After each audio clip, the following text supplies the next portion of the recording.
எதுக்கு தான் current off பண்ணணும்னே தெரியலையே. அவனுக்கு மட்டும் என் கையில கிடைச்சானுவா. இல்ல கையில கிடைச்சா என்ன தம்பி பண்ணுவீங்க? வாங்க கீழே வாங்க. தம்பி நேற்று இபி ஆபீஸ் வந்தீங்க. ஆமாண்ணா வந்தேன். எதுக்கு வந்தீங்க? இது இருந்தா அந்த மரம் நான் லைன்ல மோதிட்டு இருக்கு, அது வெட்ட சொல்லி 2 நாள் ஆயிடுச்சு. இன்னைக்கு வரீங்க? இன்னைக்கு வந்துட்டேனா இல்லையா?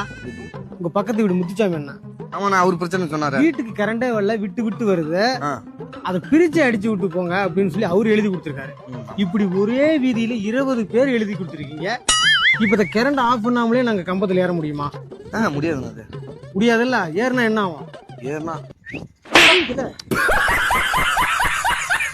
சொல்றா ஏண்டா, எத்தனை ஊர்ல மழை பெய்யுது, எத்தனை ஊர்ல புயல் அடிக்குது, எவனாச்சும் எங்கேயாச்சும் கரண்ட்ல மாட்டிட்டானா, டிரான்ஸ்பர் வெடிச்சு போச்சா, என்னன்னே தெரியாம கரண்ட் ஆஃப் ஆன உடனே எங்களை வந்து கேவலமா திட்ட ஆரம்பிக்கிறீங்க.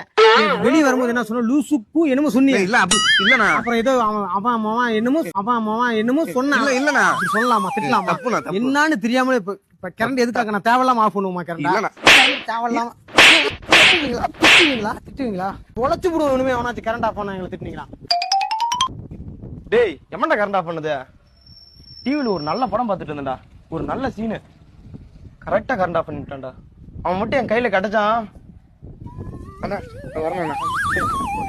நீங்க யாருன்னா இப்ப என்ன கையில கிடைச்சா என்ன பண்ணுவா? யாருன்னா கையில கிடைச்சா என்னடா பண்ணுவா?